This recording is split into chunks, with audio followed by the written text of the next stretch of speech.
সবকিছু চূড়ান্ত হয়েছিল আগেই, এবার এলো আনুষ্ঠানিক ঘোষণা। 2027 সালের অক্টোবর-নভেম্বরে হতে যাওয়া ওয়ানডে বিশ্বকাপ পর্যন্ত বাংলাদেশ জাতীয় দলের প্রধান কোচ হিসেবে যুক্ত রয়েছেন ফিল সিমন্স। আজ রাতে এক সংবাদ বিজ্ঞপ্তিতে বাংলাদেশ ক্রিকেট বোর্ড জানিয়েছে, গত চ্যাম্পিয়ন্স ট্রফি পর্যন্ত চুক্তিতে থাকা এই ক্যারিবীয় কোচই থেকে যাচ্ছেন বাংলাদেশ দলের দায়িত্বে। গত অক্টোবরে 6 মাসের জন্য বাংলাদেশের প্রধান কোচ হিসেবে দায়িত্ব নেন সিমন্স। দক্ষিণ আফ্রিকা, আফগানিস্তান ও ওয়েস্ট ইন্ডিজ সিরিজের পর এ মাসে শেষ হওয়া চ্যাম্পিয়ন্স ট্রফিতেও বাংলাদেশ খেলেছে তার অধীনে। চুক্তি নবায়নের পর নিজের অনুভূতি জানিয়ে বিসিবির বিবৃতিতে সিমন্স জানিয়েছেন, লম্বা সময়ের জন্য বাংলাদেশ ক্রিকেটের সঙ্গে কাজ করার সুযোগ পেয়ে আমি আনন্দিত।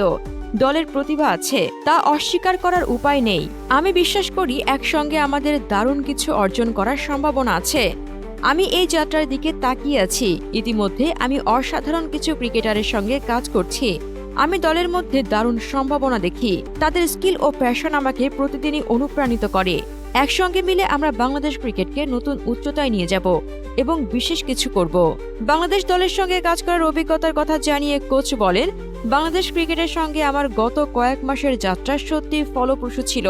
দলের মধ্যে যে শক্তি, প্রতিশ্রুতি ও সক্ষমতা আছে তা মুগ্ধ করার মতো।